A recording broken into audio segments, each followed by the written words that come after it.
કાલની મેચમાં હારનો જવાબદાર કોણ? મેચ હાર્યા તો નથી, પણ જીતેલી મેચ શ્રીલંકા ટાઈ કરી ગયું, જે આપણા માટે હાર બરાબર જ છે.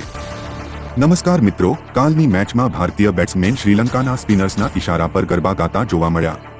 શ્રીલંકાએ પહેલા બેટિંગ કરીને ભારતને 230 રનનો ટાર્ગેટ આપ્યો. બેટિંગ પર આવીને રોહિત શર્માએ એના ઈરાદા સ્પષ્ટ કરી દીધા અને બીજા જ બોલ પર શાનદાર સિક્સ મારી અને ઇનિંગની શરૂઆત કરી. રોહિત શર્મા અને શુભમન ગિલે 75 રનની પાર્ટનરશિપ કરી. 2000 years later. એક પણ બેટ્સમેને ક્રીઝ પર ટકી ના શક્યો અને બધા થોડા રન મારીને આઉટ થઈ ગયા. મેન કહાની શરૂ થાય છે હવે. ભારતને 22 બોલમાં ફક્ત 14 રનની જરૂર અને 2 વિકેટ હાથમાં. હસારંગાની ઓવરમાં શિવમ દુબેએ સિક્સ મારીને મેચ ભારત બાજુ કરી દીધી.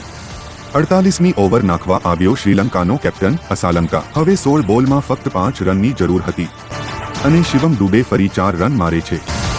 હવે ભારતને 15 બોલમાં ફક્ત 1 રનની જરૂર.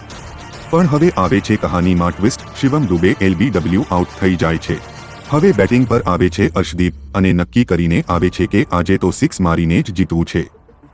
બોલર બોલ નાખે છે. અર્શદીપ જોરથી બેટ ગુમાવે છે અને ઉપર જુએ છે, પણ બોલ તો એના પગમાં અડે છે અને LBW થઈ જાય છે.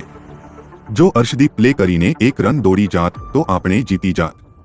પણ અહીં ક્રેડિટ શ્રીલંકાના બોલરોને પણ મળવું જોઈએ. શ્રીલંકાના બોલરોએ સારી લાઇન લેન્થ પર બોલિંગ કરીને એક રન માટે ભારતને સંઘર્ષ કરાવ્યો. વિડીયો ગમ્યો હોય તો વિડીયોને લાઇક કરો, ચેનલને સબસ્ક્રાઇબ કરો.